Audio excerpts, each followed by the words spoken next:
رکھیں گے. اب غسل کا طریقہ کیا ہوگا؟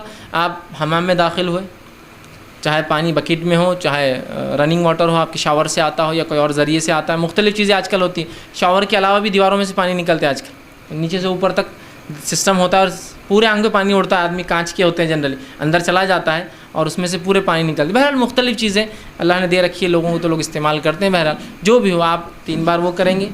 اپنی شرمگاہ یا جو وجہ بنی ہے آپ کی غسل کی، وہ غلاظت کو آپ زائل کریں گے.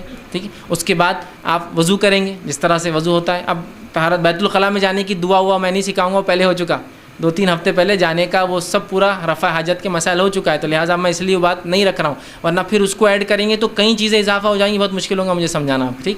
تو پھر آپ اندر چلے گئے، آپ نے جو وضو کیا جیسا وضو ہوتا ہے. ٹھیک ہے.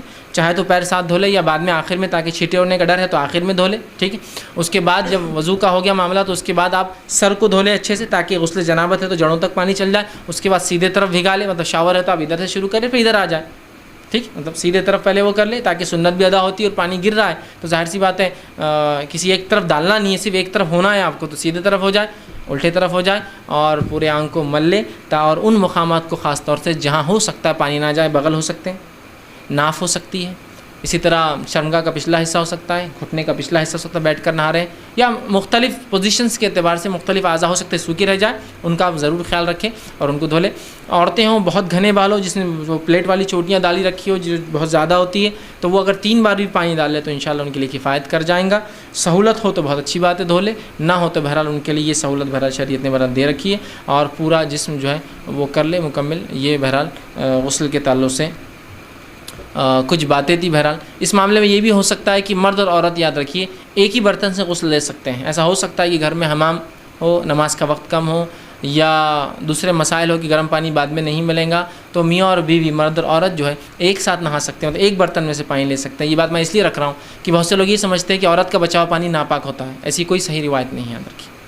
اس لیے کہ ماں عائشہ کی ایک روایت آتی رضی اللہ عنہا، جو ہے یہ صحیح روایت ہے کہ وہ کہتی ہے کہ آپ صلی اللہ علیہ وسلم میں نے غسل جنابت ایک ہی برتن میں سے، ایک ہی ٹب میں سے لیا، کہ میں ایک بار لیتی اور اپنے آپ کو دھوتی، اور پھر آپ میں ایک بار لیتے وہ مگ اور اپنے آپ کو وہ کرتی. رات کا وقت تھا. ٹھیک ہے. تو اس سے پتہ چلا کہ بیک وقت میاں بیوی نہا بھی سکتے ہیں، اور کامن پانی یوز کر رہے تھے دونوں، ایک ہی ٹب میں دونوں ہاتھ ڈال کر ایک ہی مگے سے دھو رہے تھے. مطلب ایک بار میں عائشہ لے کے اپنی باری کری تھی، ایک بار آپ سمجھ جیسا کہ وضو کرتے ہوتے ہیں 2 مرد اگر وضو کر رہے ہیں تو ایک کے بعد ایک کے، تو ویسا وہ دونوں مل کر شیئر کر رہے تھے. اس سے پتہ چلا کہ عورت کا بچا ہوا پانی ناپاک نہیں ہوتا، یہ عورت جس پانی میں ہاتھ ڈالے وہ ناپاک نہیں ہوتا ہے اندر.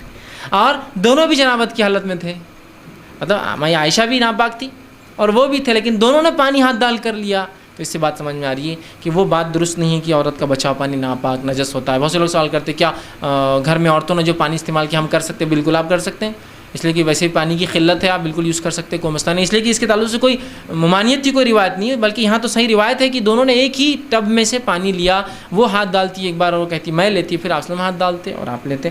تو بہرحال اس میں جو ہے کوئی مسئلہ نہیں ہے. ٹھیک ہے. تو یہ تھی چند باتیں غسل کے تعلق سے. مسئلہ بہت آسان تھا، بالکل ایک دم سمپل تھا، اور وضو کے مقابلے میں وضو سے بھی آسان نہیں ہے. تو وضو میں تو بہت چیزیں یاد رکھنا تھی، اس میں تو سب بھگا لینا ہے بس. ایک عام لحاظ سے اگر کوئی کہے کہ غسل کیسا ہو تو بس مکمل اپنے آپ کو بھگا لے، یہ غسل ہے. مکمل اپنے آپ کو بھگا لے، یہ غسل ہے. ٹھیک. یہ میں اس لیے کہہ رہا ہوں کہ بہت سے لوگ شکوک میں ہوتے ہیں اپنی عبادتوں کے تعلق سے، سوالات ان کے ذہن میں عجیب و غریب ہوتے، تو ان کے لیے میں کہہ رہا ہوں بس اپنے آپ کو مکمل بھگا لے، یہ آپ کے لیے انشاءاللہ عزیز کافی ہو جاتا ہے. رہا پھر وضو کا، تو وضو کے ساتھ بھگا لیا تو وضو بھی ہو گیا، نہیں بھگایا تو بعد میں آپ کو الگ سے وضو کرنا ہوگا. یہی معاملہ میت کو غسل دینے کا بھی ہوگا، سمپل یاد رکھیے انشاءاللہ.